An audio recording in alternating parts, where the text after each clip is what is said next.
This was one of the videos recorded for one of the meetings at Christi at UTSA. Aside from a few minor edits to clean up the long pauses, it's virtually the exact same video, but in any case, hope y'all enjoy.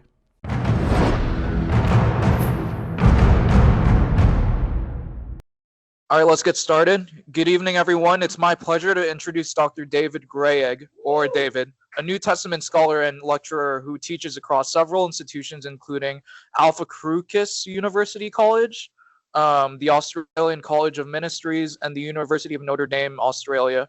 Dr. Graieg earned his PhD in New Testament from the Sydney College of Divinity, where his research focused on how early Christian memory shapes our understanding of Jesus' resurrection. He is the author of Resurrection Remembered, published by Routledge, and a finalist for the Christianity Today 2024 Book Awards in Biblical Studies. He is also the founder of whychristianity.org.au and a member of several scholarly societies devoted to biblical research. Please join me in welcoming David. There you go. Yeah, thank you very much. Sounds really grand. My having multiple institutions is really a lack of being able to find one full-time position. And speaking of which, I'm actually no longer at Notre Dame, or Notre Dame, as you call it, in Perth. But yeah, I am also now an addition at Curtin University. But yeah, not really representing any of them as such. I guess I'm just speaking from my Why Christianity position. But yeah. If you want me, yeah, so I just jump in, yeah. Other things, just to mention with the Evangelical Theological Society, I've started co-leading their Apologetics group, which is, this will be our first year. And for the Institute of Biblical Research, I'm also co-leading the Historical Jesus Research Group. Again, this is the first year it's got up and running. That's pretty neat. Just to interject real quick, one of my papers actually got admitted to EPS Regional Southwest region, so I just wanted to mention that real quick. Congrats, well done. I hope it goes well. Shameless plug. No, that's right. Just to mention, if you're following on here on the website whychristianity.org.au, you can have everything that's on the slides is available just in that web page layout if you want to follow on. And I did want to, before I get into our topic, just to encourage you all as students to just remember that, you're made in the image of a God who works and creates. And may you too, be creative, and may you excel in your work. And I just, pray you be blessed in that, especially again, as Rasha Christi. As you're seeking to understand the reasons that you have for following Christ, and be able to equip you to share with others. So I just think it's really great what you're doing, and God bless your studies and your Christian ministry and outreach as well. Having said that, let's jump into our topics, because we've got roughly 30 slides, about half an hour plus to get through, and then happy to have lots of questions. And I just want to say that this topic, I think I was asked, so you're probably like, oh, I'm switching on you, was memory in the New Testament. And this can be applied just generally to biblical studies, but I thought this is Rasha Christi. We want an apologetic approach on this. And which is to say, we're not so much looking at just how does the oral transmission period, but say some of the key things of that, like Jesus' resurrection, because I think that's the key thing we need to defend and explain. So someone might ask, why do we need to look at memory in the New Testament? There's a sense in which you don't. There are alternate approaches, but the general approach has been what's known as a criteria of authenticity approach. And that has generally been critiqued, and it's hence been declining in usage in the last couple of decades. I personally don't think that it's defeated and useless and it's done away with. But I would say I've seen books that have come out just last year that basically just say, it's been dealt with and just move on as if that's the end of the discussion. So in light of that, some scholars have said, well, what other ways are there? And some have suggested memory. And what is a sort of a memory approach? I would say scholars mean slightly different things by it. And some of the work on it has said there isn't just a memory approach, but there's different memory approaches depending on how the scholar uses it. But by and large, it's basically to say, what can we know about human memory? And use that then to say we're studying human memory. So if it's history as opposed to another fictional genre or something like that, then if it's history, it's there's a degree of human memory being used. And so we just want to say, what do studies tell us about how memory works? Could shed some light on this, basically. Yep, it doesn't then argue that the whole, like, just automatically the whole New Testament or, the Bible is history, but it's saying there's at least there's some, you can use this to apply it. I mean, an example would be things like parables, like the prodigal son. You may say it's historical that someone told that story, remembered it, but there's no one arguing that, like, you could find the prodigal son living in a certain time and place and period, right?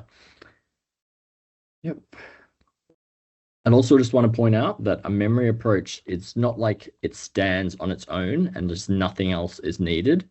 Rather, it's been argued that you still have to use what can be called a few things, but can be called grammatical historical exegesis. It can also be called historical criticism, which is to say how you interpret a passage. Like, it doesn't replace that. It would go alongside that. Yeah. And in general, the meaning of exegesis, if you're familiar with that term, is to draw meaning out of the text rather than what can be called eisegesis, which is just to read your ideas into the text. And so that's still going to be foundational. And I still think that would actually impact a lot of how scholars do things, whether or not they're using memory. Yep. And in that sense, memory would be one of the factors or approaches that's how they do that. Yep.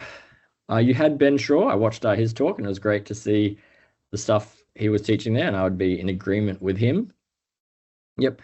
And he talked about how there's different criteria. Yep. And I'd want to say that I personally think that these should be used and can be used together.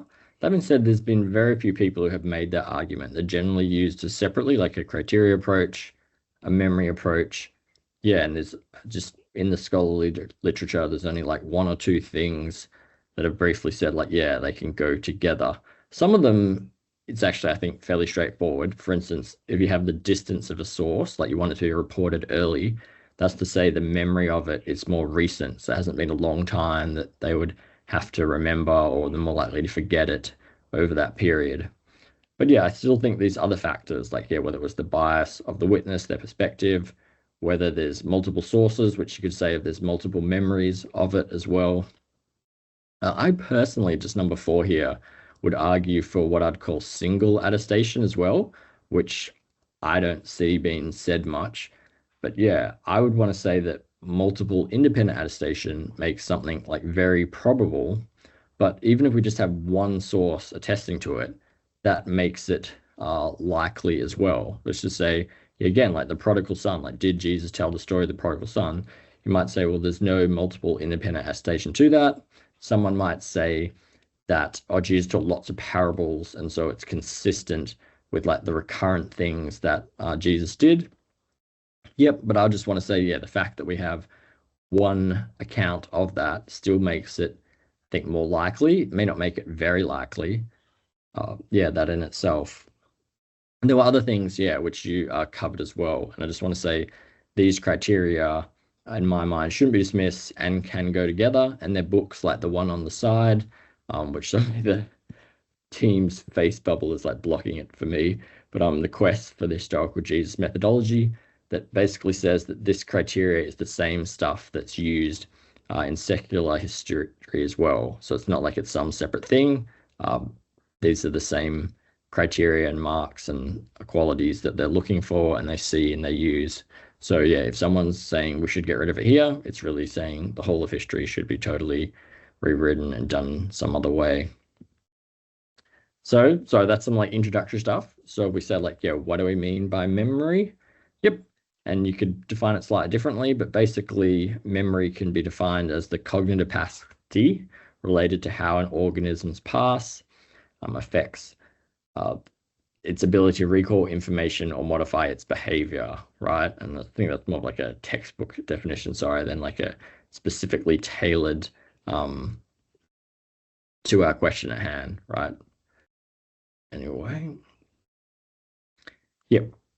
One of the key questions, this is just like an overall thing, is just, yeah, is memory reliable? And just to read a couple quotes here and then to discuss that. So memory scholar, so I'm not sure, I'm just known as Daniel, isn't remembering his first name right now. But anyway, he writes, this volume, of which this is a quote of, although this volume is concerned primarily with understanding distortion, it must be emphasized again that memory is quite accurate in many situations. Therefore, the key issue is not whether memory is mostly accurate or mostly distorted. Rather, the challenge is to specify the conditions under which accuracy and distortion are most likely to be observed. And again, another quote. This article says that while roughly a quarter of things are remembered, which is to say 75% of stuff is forgotten, those that are remembered can be recalled with like 90% accuracy. Yeah, and so you think if the question is memory reliable? Yeah, you can definitely give lots of examples where no, memory fails and it doesn't work. But at the same time, you can't be hyper skeptical of it, because then you shouldn't be able to say anything about history. You shouldn't be able to say anything about yourself. You couldn't have a logical argument. Someone might say, well, okay, short-term memory works over like a few seconds, so we can continue having a logical argument, but not like long-term memory or something like that. But then again, that would just make like the world and everything, anyone else you know and stuff like this would disappear. So you have to assume a degree of reliability, even to make an argument that memory is unreliable. And so in general, the sort of default position is that, yes, there is some reliability to memory. Yep. And again, here, the question is just, yeah, under what circumstances, right? Because, yeah, if I just asked you to remember the number 3, and then I asked you, what number was it? Yeah, that'd be reliable memory, like, 2 seconds later to recall it. But yeah, if I gave you like a 50-digit number and asked you to remember it even 10 seconds later, like that would be extremely unreliable on average and stuff like that. So there's just, certain circumstances. Having said that, then, like, what are some of those factors? And so I argue in my book, and sorry, this is like way too many, but yeah, that there's in the order of 21 different factors to consider. I guess the idea is just trying to do a fine analysis and look at them one at a time. Yeah. And anyway, so for this talk, I've picked, I think it's roughly 5 or so that we're just going to look at, but there's others that you could consider. Yep. So one, and I feel like this is the most obvious related to memory, is what's called transience, which is a weakening, a loss of memory over time, which is, say, memory fades, you forget. Yep. Related to this, there's what they call forgetting curves. And just the main thing takeaway here is to take that it's sort of exponentially falling off, where it starts high, whether the exact percentage there is not so key, and just that it declines. And then particularly that it declines quite rapidly at first, and then it tends to sort of tail off, and then it tends to reach, like if it's made it so long, it will stay there. And I know that does say years. They've also found this basically applies for like short-term memory, so you could replace that with minutes or something as well, and that basic thing would apply. But yeah, so that's just sort of forgetting curve. And you might say, why is there like 3 here? So there was different participants, and they had that, and how well they were familiar with certain things and their results in things is why there's different ones. So yeah, you can sort of average it out, or say it depends on the individual and there's different factors. But the general idea is just we're talking about transience, things decays. They say it generally just decays exponentially like that, whether it's with short or long-term memory. Yep. So as it applies to the New Testament, the question is, when did the events happen? And then when have they been written down? And so you'll find there's lots of different dates for the books of the New Testament. And one of the most recent works on this is Rethinking the Dates of the New Testament by Jonathan Bernier. And he argues for those dates, which I think you can see on your screen, are there. It's also on the handout I gave you, but it's at the very bottom, so the table fit better in that. Yep, and then you can see other works, like John Robinson wrote his book a few decades ago, also covering the whole New Testament, and he has fairly early dates, but then he gives representatives of sort of like middle dates in Harnack, or like higher or later dates in that sense. was sturdy. And yeah, it'd be up to people to sort of debate and say which is the correct dating. And then in that sense, memory can say if they happen more recently, then you would expect less transience over that things, like, all things being equal. That doesn't then just mean it is reliable, but that's just like one of the factors, going off those dates. So this is the same thing, but slightly larger, just focusing on a few books. So yeah, in general, like, so the way my book works and the slide works, I try to like explain the factor and then say what are the implications for the New Testament. Yep. Yeah, and so that's what I was saying before about I'm trying to focus on an apologetic view of memory in the New Testament, because we could say, what are the implications that the prodigal son story was remembered and stuff like that? Yeah, and while I think Jesus really taught that, and I think there's some profound insights and theology that we learn from the story of the prodigal son, I think whether or not we could demonstrate that that was like historically reliable and to what degree doesn't make or break Christianity. So it's going to come really down to the question of Jesus' resurrection. And I do think if you can show that, then, I'm saying I do believe in the story of prodigal son, but if for some reason you didn't, it's not like Christianity would collapse without that. But obviously with Jesus' resurrection, if somehow you could show that, hey, no, it's would be terribly unreliable, probably like misremembered and stuff like that, yeah, then that's the key question. And so that's why I'd say we should focus on that in our apologetics. Yep. And so basically, there's different opinions about when Jesus was crucified, generally either 30 or 33 AD. They're not the only dates, but they're the most common ones. And if we're saying then that some of these books, and depending on when again you date the Gospels and the epistles, the letters, and which one, we can be talking about anywhere from sort of 20 to 60 years after. Yeah. And in general, if it's within the lifetime of eyewitnesses, we're dealing with historical memory, which is normally actually defined as about that 50-year period. Yeah, so I guess the question in your pen, would you date some of those later books like Revelation or John's Gospel, for instance, that can be more challenging in terms of memory, but yeah, I mean, some people date them earlier as well, so that's not necessarily a problem.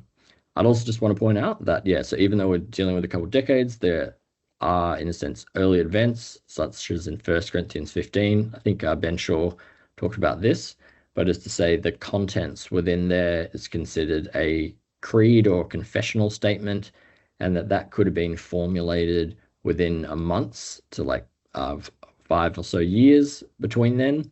And so, yeah, it's not just stuff 20 years later.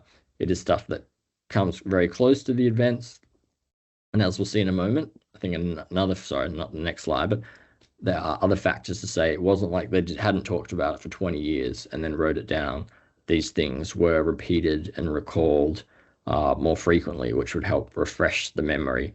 Admittedly, repeating stuff can introduce other difficulties, but in general, yeah, the more often something is recalled, it helps refresh that memory of it. So that was the first factor. Yeah, and so I think I already snuck this in before, but just saying, yeah, I think the key thing in our New Testament apologetic should be Jesus' resurrection. Yeah, and another example would be like in Luke 1, it talks about Zechariah's prophecy, if you remember, with John the Baptist and his mother Elizabeth and stuff like that. And they're saying that in a sense is earlier, so we're not talking about 30 to 33 AD. We're talking about, depending on how you date that as well, 6 BC to sort of like 1 BC period. And then, it's written down whenever you think Luke's gospel is. And so in that sense, that would likely, for memory in the New Testament, suffer more from transience and may have other harder issues to demonstrate. But yeah, again, while I do believe that, I don't think that's like our key apologetic and being able to show like Zechariah's prophecy is completely accurate and here's why we can trust this and that. Yeah, and so I'd just say, yeah, we'd want to focus on Jesus' resurrection. You had Lydia McGrew, also watched that. It's a great presentation. I'll come talk to you all on Jesus' resurrection. Yeah, and she takes a max data approach to Jesus' resurrection and argued that it's not likely that the stories and narratives about Jesus' resurrection are a lie or that they're mistaken. And rather, she said that there was like a texture of testimony and there was things like undesigned coincidences that help support that. Yep. And I'd want to say that a memory approach can strengthen this approach, which is to say, I haven't fully defended this by any means yet, but I think we'll go on to touch, and my book in general tries to do more of that. It shows that it is plausible that the disciples could have remembered Jesus' resurrection, which is to say, idea that this testimony, it could be reliable, remembered testimony as well. And I've also got a journal article with the Journal of the Evangelical Theological Society that looks at the different options, and it would argue that if it was the case that the story was a product of lies, well, we do have studies on fabrications and lying, and in general, they tend to be more wildly different, and they more likely to come from transience, which is to say, what we find should be contradictory, which I know some scholars would say, exactly, it is contradictory. You don't have like exactly when it happened and who was at the tomb and stuff like that. And to argue no, like if you look at the studies on memory and lying, it'd be even more radical. And so in fact, the existing resurrection accounts in Matthew, Mark, Luke, and John can be harmonized such that it'd be consistent with historical memory as opposed to, a fabrication. And it is a degree of probability. It's not certainty, but I do think as long as something is more probable than not, then we're justified in believing that, to say you're rational in affirming it. Yep, and just another thing to let you know to kind of strengthen this case, there was a recent PhD done by Keldy Peroski, and in it she basically argues looking at ancient standards of testimony and particularly how it's used for the disciples and Paul talking about Jesus' resurrection, and argues that there'd be no reason to think again that they're lying, but they're telling the truth. And so I'll just say again, I think her approach can be strengthened. I also think there are other good ways of approaching Jesus' resurrection as well, but just sort of add that in and say that you've had a presentation of Jesus' resurrection, and memory can strengthen and help supplement that as well. So another factor is, I mentioned this already, but here with the slides, is what can be called performance frequency. And this was to say that, transience, the forgetting occurs over time. And so repeated recall reinforces a memory, like all things being equal, right? A further recollecting event within others creates a social web in which the memory is embedded and endures, which is to say other people spreads to the memory, like a social collective sense, as well as they can reinforce it, where like if you were to forget something or missay something, they can correct and add details. And there's studies on like memory and group and how that can both hinder and help as well. So that's another factor about the social aspect. But right now, just saying doing it more often helps. And so if we look then at the New Testament, we see that some of these traditions, these stories, were being repeated even daily or on a weekly basis. Yep. And then I guess we don't have evidence that they were retelling the story of the prodigal son, like daily or weekly. They may well have been. But we do have evidence, if you look in the book of Acts, that they're talking about Jesus' death and resurrection. Like on a weekly basis. And so we think that, the traditions about Jesus' resurrection will likely be refreshed in memory and recalled. So that would give us more assurance on that factor.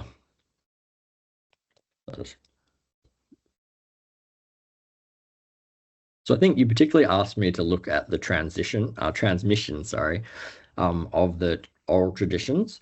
And so here's a slide just covering some of that briefly. And just to say, there's usually three main morals that are put forward, and that is the first three on this page. And just to explain them, so there's informal, uncontrolled, and in the terminology, how this has been used, like technically, is to say that means that there's no designated teacher, so it's informal, and then there's no attempt to preserve the tradition. That's to say it's uncontrolled. And so someone like Bart Ehrman is known for advocating this and saying like, how do we get the gospel traditions and stories in the gospels? Well, it's because someone told their friend, and their friend went on a business trip, and then someone told this guy in this foreign country who told his wife, who eventually like Luke hears it and like writes it down. And so it's like, yeah, you've just got no idea what has been said under that kind of telephone game model. Yep, can respond to that, but just to explain some of the other models. So then we've got our formal controlled, and this formal then means having a teacher. And yeah, they are intentionally seeking to preserve the tradition. Doesn't mean that it is perfectly reserved, but at least they're trying to, yep. And then there's, and that's often seen as the more like rabbinic model of how they would have done that. And I'd actually say perhaps the main way, someone like Richard Dawkins takes that formal controlled view as well, and think that's how the New Testament is by and large in that category. But yeah, perhaps the main way I'm thinking here of James D. Dunn, N.T. Wright, and several others have followed, has pointed to this informal controlled one. And this means that there's no designated teacher, but there is an attempt to preserve the tradition. And this is kind of seen as like a middle way. And actually, I studied my master's at Dallas Theological Seminary, and I remember, what is that? How long has this been then? Hey, about 14 years since I graduated, and I probably heard the story sometime before that. And yep, I'll just repeat what it was. And this is like with jokes. And so with jokes, you can sort of build up to the punchline differently, but you sort of got to like deliver the same punchline. So that's kind of arguing that the secondary parts of that, the build-up, could have variation, but like we think the punchline is more precise. And so the lame joke that I remember was, what did the oh man, shouldn't be trying to do this off the top of my head from 14 years, eh? But what did the Dr. Bullet say to the mummy bullet? And said, you're gonna have a baby. And you could do the same joke and have the mummy bullet, what did she say to the daddy bullet? And said, we're gonna have a baby. And so like you can just like, that's a terrible joke, but you can build up to it like in different ways, but still have like the core parts being preserved. And so examples could be in the New Testament, where you could have in roughly Mark chapter 8, and it's also in the other Gospels, where the Jesus at Caesarea Philippi, and they it's not Caesarea Philippi, but it's in the I think it's this Caesarea Area. I'm doing this off my head, sorry. There you go. Limitations of memory, right? Doing stuff on top of your head. But the disciples say, like, Jesus asks, who do you say that I am? And some say you're like Elijah, John the Baptist, others say you're a prophet or something like this. And Peter says, you are the Christ. Or actually, depending on which version you have, it has like, you are the Christ, the Son of the living God, and things like this. And that's to say you can have different sort of build up. You could have like that key thing there. And yeah, so I guess you might say, well, the key thing there seems to change. So, I mean, there's different opinions on that, but some would say it's to do more with translating for the culture, which is to say, what is the Christ? The Christ is understood as the Son of God. Yeah. So it's not so much a memory factor there. It's the same thing, but it's a translation thing to the context there. Anyway, and then the fourth view here then is formal uncontrolled, and that basically means having a designated teacher, but not attempting to preserve the tradition. And so this fourth and final one there, so that was, I, in a sense, came up with that in my book. And when I say came up with that, I just saw that's how they're using the categories, and for whatever reason, they've left off the last model. And so I said, hey, people should consider this as well. And an example of this would basically be, often most people learn music this way, where you have a teacher, but they're not just trying to get you to like perfectly play songs. They're trying to, in general, teach you how to play music.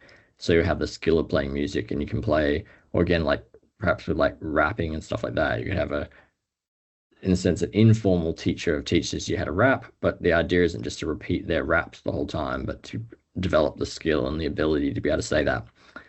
Yeah, that being said, like even though I introduced that model, I'm not saying that that's like the model that lies behind the New Testament. I'm actually arguing that all these models were likely at play in the first century scenario, and that the one that probably lies behind, most of the Gospels, I would agree with Richard Borkham that it's that formal controlled model, and maybe in a few places you could argue for the informal controlled model. But yeah, so for instance, where we had like Bart Ehrman's informal uncontrolled one, so I would actually agree that though there were people telling these stories in a sort of more wildly fashion, but I don't think that those are the ones that made it into the gospel accounts, which is to say, yes, they were talking that way, and those ones have basically by and large been lost to us, but it's not representative of that. And I'd say the same about the fourth model that I mentioned, that likely lied behind to some degree, but again, not in the gospel accounts and the stories there. So that just helps you to think of the categories, and then you could say, hey, what does it apply to this passage? What are our reasons for thinking it?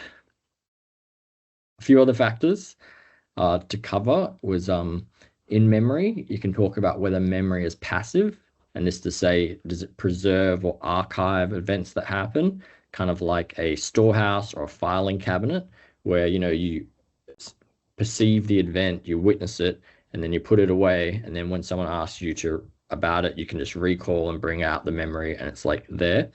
Or the flip side of this is to have what's called a constructive or generationist view to memory, which basically says there's other influences that recreate and construct memory. Yep. And just to give some examples of what's meant by this constructive or active nature of memory is, I think I list 5 or 6 in my book, but just 2 here to keep it brief. One is selection, where only certain things are selected for to encode and store. Yep. And then the other is abstraction, which is to say, it's taken from, if you like, an episodic event and put into, I'm trying to not use the same term, and the syntactical and lexical features feels rather technical, doesn't it? But to give the basic implications of this is, it's been stated that it depends on the type of memory that's active or passive. It's not just like it's all this or that. And so they've said that in general, that semantic memory for like facts and stuff like that, tends to be more passive. And so, for instance, the creed of 1 Corinthians 15, that is a semantic memory. It's a list of that Christ died, that he was buried, that he was raised, that he appeared. Yep, it's not like the gospel accounts where it's more of an episodic memory of early on the morning, women came to the tomb and they found this rolled away and an angel or a young man. Yep, so it's different. So it depends what you were studying and looking at. And sorry, so my PhD looked at 1 Corinthians 15, so I'm part looking there. And I just want to say, in that regard, semantic memory tends to be passive, and so that should give us good reason to think that 1 Corinthians 15 is more accurate there. There'd be fewer constructive factors at play. And then regarding like this abstraction, this constructive nature, we basically want to say that that's actually what 1 Corinthians is. It is an abstraction of some sort of underlying events, which you could say such as the Gospels, and that would seem to have that same basic pattern, right? That Christ died, he was buried, raised and appeared, reflects that. So there's a sense in which, you could say that it depends on your opinion as well, because saying scholars of memory will take different opinions, but I should say most nowadays do take the constructive view. Yep. And you'll just say that, we do have a abstraction of it, the constructive nature happening, and that just is given us what is 1 Corinthians 15. And so it doesn't have to mean that it just made up wild things and chains like this. It translates into a summary form of it, which could well be very reliable. It doesn't have to be worrying. I think this is the last factor I was planning to cover before we can have any questions, was what's known as either personal event memory or flashbulb memory. And this is basically memories for the circumstances in which one first learned of surprising and consequential or emotionally arousing events. Yep, and the basic idea would be that, yeah, if the disciples had spent a few years following with him, they'd left behind their lives, their other jobs and that to follow him, and then they had thought he was going to be the Christ, this like anointed figure who would do something great for Israel. But if he ends up being crucified and dies, like, do crazy. But then if somehow, he was risen, he was back from the dead, like if that had happened, it would create a hugely deep and vivid memory. But yeah, obviously that's saying if it happens, because yeah, there can be obviously different opinions, but that's to say the memory of it then wouldn't be an unreliable factor. It doesn't mean that just every detail of it would be like burned and seared in, but it'd be likely more memorable than not. And like the basic fact that Christ appeared is basically almost beyond a doubt something that could be remembered. So I did say that was the last factor. So I think I've got another one on memory distortions, which is basically inaccuracies of some kind, whether it's consciously or unconsciously coming about. And there's an interesting study from the US of the aide to President Nixon, John Dean, in the 1970s over the Watergate scandals. And some studies on that said that his memory of John Dean's account of what was being said was neither semantic in describing exactly what had happened or episodic having these accounts, but they coined the term re-episodic to describe that it was like generally representative of this repeated stuff, even though it may have not corresponded to any one particular event. And so my basic point would be that that same sort of principle could apply someone to saying that even if there were some differences, it wouldn't then just follow the whole thing's false in that. So memory is consistent with saying that there can be some variation, confusing in different accounts, but that could still have, on the whole, accurate information. It doesn't by any means guarantee it, but it is saying it's consistent with. In the case of John Dean, it was found that there were actually secret recordings of that to help verify and compare, which made it a nice study in memory. And so, yeah, we don't have like, separate recordings of that. But I guess in a sense, we do have different gospels recording of that. And again, there's different opinions about whether it does come together to make a contradictory account or it can be harmonized. But in general, I'd just say that it is pointing to the fact that it could be consistent, and it does allow, I guess, with all things, people to take it one way or another. If you're familiar with the theory of underdetermination, it does allow different interpretations, but this wouldn't, in a sense, be a deal breaker for what we know of memory to say that it's inconsistent there. Oh, sorry, I really thought I was on the last factor, and so I guess this is a subset of memory distortion, so maybe this is the last one. So I wasn't sure how many slides keep in, so I think I may have left in more than I thought. So there's something called DMR tasks, named after Denise Rodening and McDermott, and this is basically where they, in studying memory in the textbook kind of the clinical setting, right, they'll give people words like bed, rest, awake, and then they ask them later to recall what was there, and it's found that people often have the word sleep even though that was not one of that.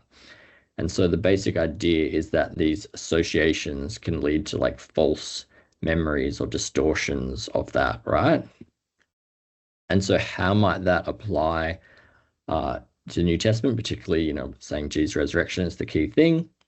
And this is basically to ask, like, what were the common afterlife beliefs and associations and stuff like that? And I think it's pretty easy for us to say, yeah, people coming back to life, like it's the climax of Harry Potter or like Avengers Endgame or something like this. Like it's a common thing for us, but yeah, for them would say it's not a common thing. The expectations, what happens in the afterlife is that the people die, they stay dead, and there will be a general resurrection of all people in the future when God brings it about. So I'd want to say this is not like just an accidental mistake that's likely to creep in. So just like in those list of words of bed, rest, sleep, awake, some people put sleep in by accident, but no one puts like hippopotamus in there. It's just not part of the scenario. And so I'd actually want to say like a bodily resurrection in the midst of history is like that. It's like a hippopotamus or your elephant in the room type of thing. It just doesn't accidentally come out. It comes out for us because we've been so influenced by it for 2,000 years, and we think that like but in their setting, this is not something that is likely to come about by a false memory. The partial exception to that is you might say, but Jesus predicted his resurrection. Yep. And so I do think there's something to that in a sense could prime the disciples' memory. Actually, Darrell Allison was one of my examiners, my PhD, and this was his main critique or like question for me. But yeah, I would still say that when we look at the reaction to the disciples, we see that they weren't believing, right? Like even the women come and say, like, we saw an angel or young men saying this. They aren't like, oh, yeah, you're right. He told us. See, it's happened. They, in general, the possible exception of the loved disciple in John, they were like, no, they're not even believing the women. And so even like with like half the things happening, they're still pushing back on that. Like it couldn't be.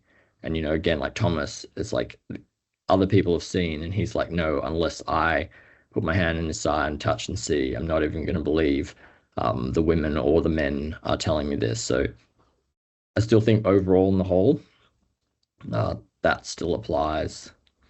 Yep, I just would want to point out that it doesn't necessarily follow that everything here is a product of these memory effects as well. Some of it can be like a gospel author made a change deliberately, what's known as redaction and criticism as well. So you need to be thinking about what is the best explanation for this, not just that it was a slip of memory that caused this, or like these subconscious ways that can work in. It can also be a writer made a change because it was his purposes, which I guess I've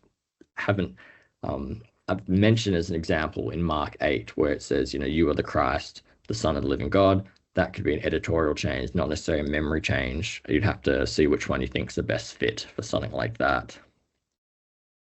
So yeah, this is the final one before a summary slide. And this is actually something that I did not address in my book, and I knew that, but it's like a big issue, and I've just sort of sidestepped it. And this say there have been several scholars that have said that memory doesn't take us back to the events. We can't go behind the text. Rather, they've said that all we get is to the mind of like the author, and whether or not that corresponds to reality, who knows, sort of thing.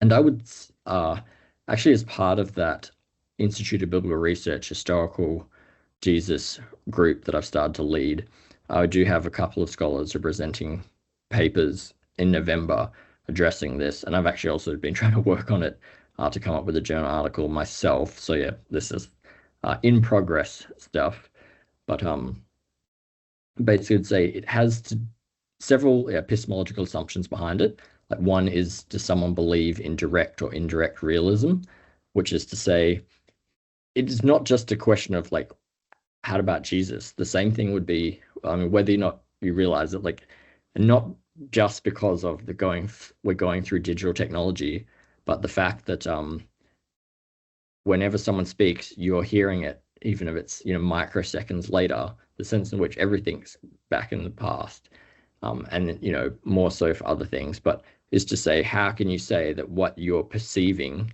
actually corresponds to reality as well? And this is that question of indirect or direct realism and the access we have to those things. And I'm saying these are not discussed by those other scholars. And so they would seem to be assuming a sort of indirect realism and access, and would say that, yeah, that is an assumption they haven't argued for, and there are reasons to think, for instance, direct realism could be preferred, as well as then there's the question of, yeah, does testimony grant knowledge? So if we learn from the Bible that God raised Christ, do we have knowledge? Yep. And I mean, this is the same thing. I don't know when you were first taught that there are, I don't even know how many states there are in the US. I can't, Australian here, but if there's like 50 states in the US, like, how did you learn this? Did you actually count it on a map? Or, yeah, were you taught it by your parents or your school teacher? And like, can you trust the testimony of that?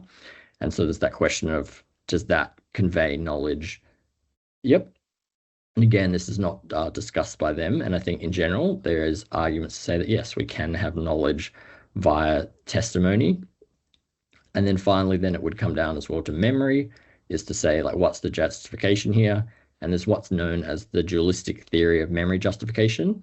And this basically argues that we need to consider both the subject's justification when they acquired the belief, like, were the disciples in right mind and in the correct position to be able to witness and know these events, and then their justification for retaining the belief, which is to say, if it's a few decades later, they're writing it down, could they have retained it over those times?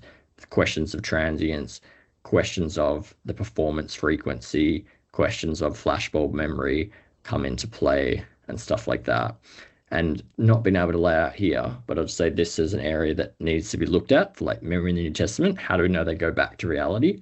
And I do think there are good reasons to think that it's more probable than not that they do, which is, say, the reason we have stories like the prodigal son is because Jesus likely said them, rather than they've just been fabricated and made up.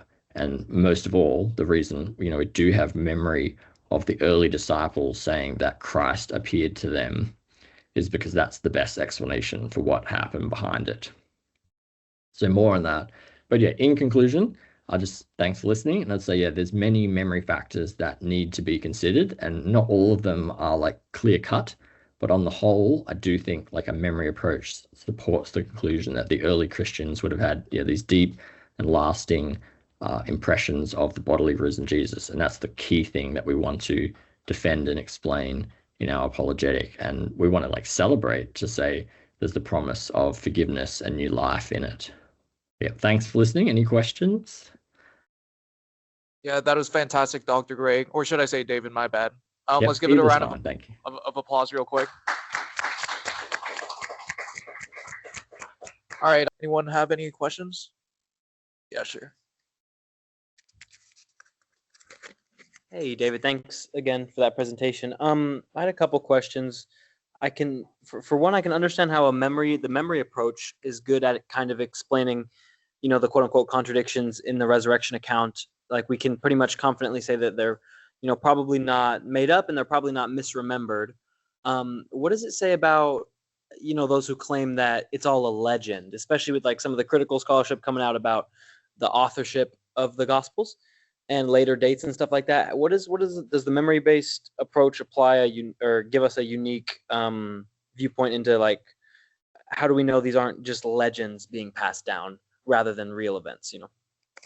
Yeah, yeah, it'd probably depend on exactly like who's making it in what way. And what I mean by that is, if they're saying it's a legend because the genre is just a different, like, it's not meant to be taken as historical literature, but it's just meant to be taken as mythological, like Homer's Iliad or Odyssey and stuff like these.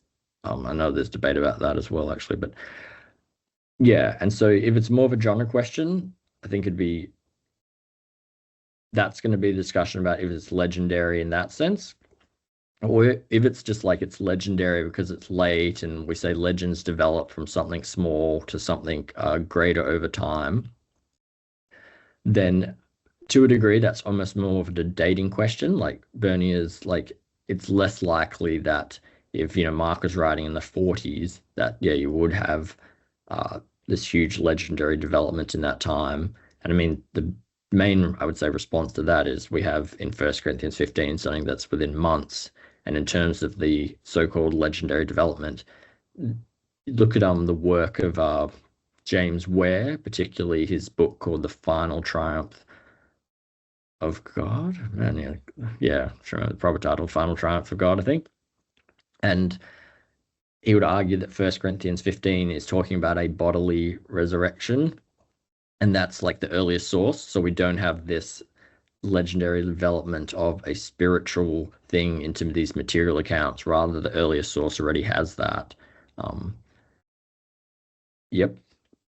But yeah, I guess like in memory just of legends, they do have studies of oral cultures passing down their oral stories and stuff like that. So there could be like some accounts and looking into that, but sorry, yeah, I guess just that claim of it's legendary, I think need to know sort of like specifically where they're coming about, like why they think that. No, for sure. That's helpful. I was kind of referencing kind of Bart Ehrman and his view and how, you can see the later developments of, or like, maybe like the divinity of Jesus, increasing in the later gospels. So I think your latter approach makes more sense. It's kind of more of a question of dating and stuff, and especially with the work that's out there on 1 Corinthians 15 is super helpful in that. I also have a question. So in more than a carpenter, I forget who that's by. Josh McDowell and Sean McDowell. Yeah, there you go. Yeah, I love that book. They talk about how Jesus's sermons were communicated in a way that's easy to remember for like the common person. I don't remember exactly what he talked about. Do you know anything else about that? Would you be able to give us a rundown on that? Because I think that's really interesting in the text itself. What are the evidences that Jesus is speaking in a way that's easy to remember for the common person, if that makes sense? Yeah. I definitely like that book. I've read it a few times, but actually I can't remember them precisely there, so I probably can answer this partly, but not whether or not it represents that book. I don't know. Actually, one thing before I should say that, you mentioned about Bart Ehrman and Christology. The good book on that topic is Michael Del Rosario has How Jesus Became God from last year, that basically talks about some of the early passages about what's the Christology in there, and Mark's generally, like by Erdman, considered the earliest of the Gospels, and he says that like you already have high Christology in there. But yeah, sorry. But as your question now, I feel like just jotted my memory by changing the topic. Yeah, she got to refresh me. Sorry. Oh, no worries. I was just saying, part of like More Than a Carpenter and how like Jesus is speaking. Sorry. Yeah, no worries. Yeah, so the sermons. Yeah, got you. So I guess you'd be going off the sermons we have is mainly in the book of Acts. Yep. And then depending on your view of something like the letter to the Hebrews, some people think that could be a early sermon. And I guess also just depending on what you mean by sermon, we also have like Jesus' Sermon on the Mount and stuff like that. Yeah, definitely in several of Jesus' parables, stuff like that, they said they could be quite memorable, and there's aspects of that. They're like these short, pithy sayings that Jesus has that, would lend itself to a memorability. Plus, it's generally known to be like an itinerant preacher, which is to say it's unlikely that he went to each town and told like 50 different stories, but he may have repeated some. Hence, there's different opinions about this, but the whole Sermon on the Mount in Matthew and the Sermon on the Plain in Luke, like some may say that is that itinerant things, like different versions of similar things. I mean, it's not the only way of taking them. But yeah, but I mean, sorry, just to like sort of cheat again in terms of like 1 Corinthians 15 in the Creed, people have said, yeah, there's definitely some repetition and memorability. Like even in English, we say that Christ died on the third day according to scriptures, and that he was buried, and that he was raised on the third day according to the scriptures. There's repetition, there's the and that, which yeah, it's obviously in the Greek as well. So yep, there would be elements to that. There's studies on like memory of how much people can remember, and in general, it's in some ways, if not great. Well, it's not really true. It depends what. Which say there's some amazing, crazy feats of human memory. as well. But like they used to say people could remember 5 plus or minus 2, I think it was the magic number 7 factors, and they've actually generally decreased that and said it's like actually 3 or 4. Yep, but like verbatim, there's studies where some people have said it's like 20 or so. I think I've seen studies saying 30 or 50. I can't verbatim remember the exact figure, partly because there's different studies on that. But yeah, so you might say it's not a huge amount of things that people can remember, but there's other factors like in memory of like they call like chunking, where if you group things together, it helps you to remember that. People often do that with phone numbers, like rather than just remember, I don't remember how many digits a US or even an Australian phone number is, but we often group them into groups of 3s. And then like you say the 3 and 3. And if you did it in a random pattern, like if you told someone your phone number in like 2 groups of 5, it's like super hard to convey. But yeah, your question about like the sermons and how are they remembered. So I know Craig Keener's work on the Book of Acts would say that in general, like the sermons we find there are likely more to be summaries rather than like the verbatim account of the whole thing. You know, they're likely longer than what's a few minutes when we read them. And so I guess, you know, what we do have there in the Book of Acts should be like within the bounds of remembering. Like that's like key things, that it's not a claim, that yeah, we have the whole 30-minute transcript of it. So there's a few like scattered thoughts there, but there is some reasons, yeah, to think that I even actually know there is a PhD dissertation on the speeches in Acts and how it relates to memory. It's by an American. His first name's Ben. I can't remember the surname right now. It's not Ben Shaw, but yeah. I can check that one up for you, but yeah. That's super helpful. Thank you. Do you have any other questions? Yeah, I have some questions. Okay. Appreciate you, David. Yeah, you're welcome. Yeah, for sure. I guess I have like 2. We covered so far about memory being indicators of reliable eyewitness testimony and memory being in the Gospels. Have you done any work on like the Gnostic Gospels or like some of the like non-canonical Gospels, and whether or not there are indicators that they're not memory in those Gospels? Yeah. And I know some of it has to be qualified because, like, say for instance, like the Gospel of Thomas is really just like riffing off the Synoptics and just putting a Gnostic spin on it. But yeah, I was wondering if you've done any work on like the non-canonical Gospels and memory studies there. Yep, got you. So, and just before I answer that one, so the previous question, I think by Ben, is by a guy called Benjamin Sutton, whose PhD was on memory of the speeches and Acts. So that came to me. Yep. And your question on the Gnostic Gospels, before I forget that one, is to say, by and large, no, I haven't done work on that in that sense. I have read most of them, but yeah, it's actually been generally a while. Like I feel like I struggle to remember the biblical Gospels, canonical Gospels well, and I've read them in dozens and dozens of times, and most of them, like I have read the Gospel of Thomas once, but I haven't reread it in several years, for instance. So yeah, it's not my area. But and I guess in memory, it's pretty popular right now. That being said, it is actually used in like different ways. Yep, and so actually my way of looking at those 21 sort of factors, there's a few of the memory scholars in New Testament have done that, but it's small. Like most of them actually focus on social memory, and just to say, which is a term that can be used different ways, but they use that to say that this is how the collective group uses the traditions, whether or not it has any correspondence to reality. It's just examples would be, I'm not the best trying to go with an American example, would be like the tragic events of September 11th. That's also socially remembered to talk about like the determination of the American people, that like we will not be terrorized. And so I know this is a hot time to be talking about a war and events like this. But yeah, that's just also used socially as a memory as that. And so there are scholars who mainly try to apply social memory to New Testament studies rather than like memory of like trying to get back to individual events and factors and historical impact of the reliability of that memory. Yep.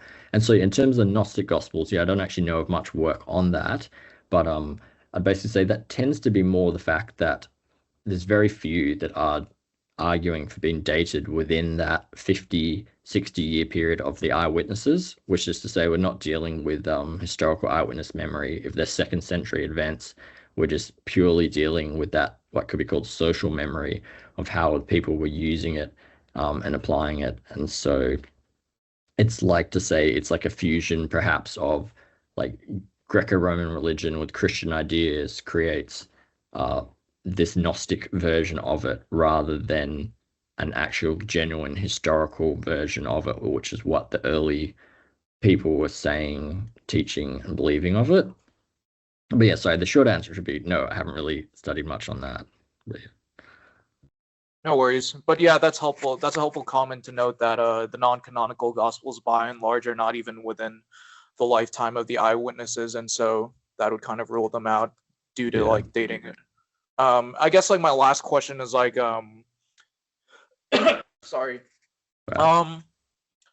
Do you think that do you think that it's plausible that, say for instance, that existence of like sayings sources like Q source or like even things like the Didache could be indications that the disciples are taking notes?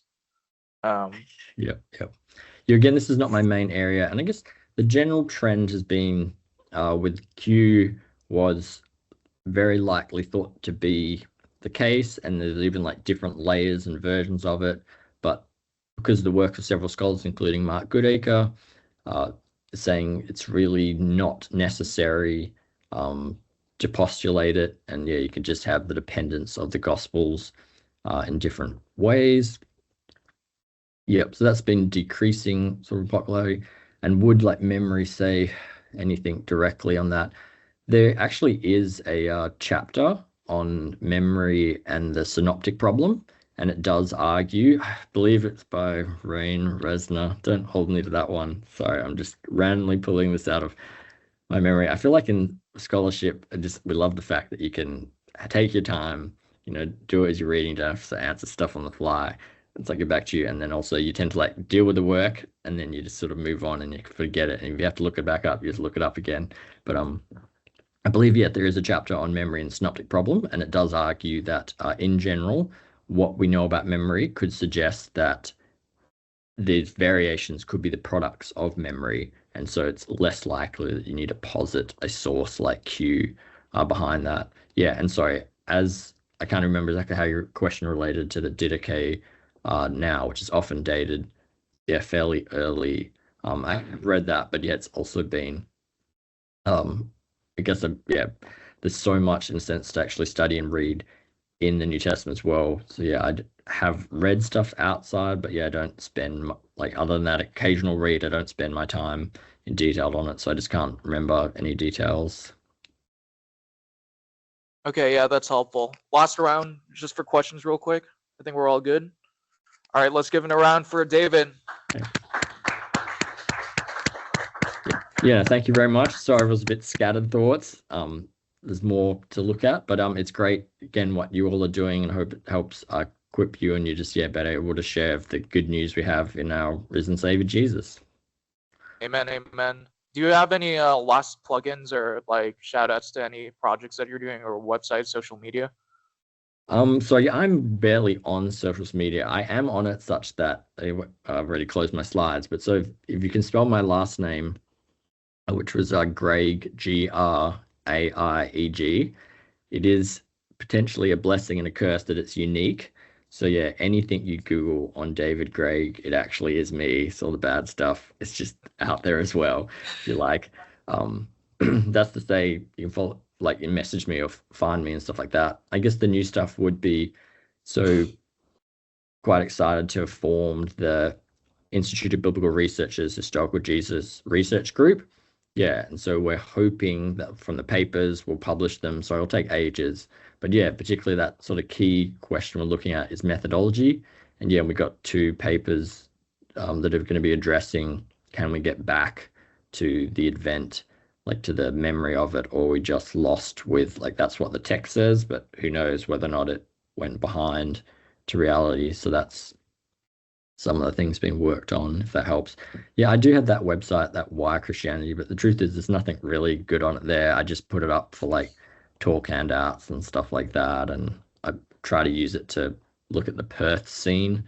But yeah, if you can find my book, it's not really written for like lay people in the sense that it sort of assumes that you can read Koine Greek. Not that I use it, I always translate words there, but just roughly every page there's on average a Greek word, and it's ridiculously expensive, such that please try to find it in a library somewhere. Okay. But yeah, thank you no once worries. again. Yeah, for sure. One last round of applause.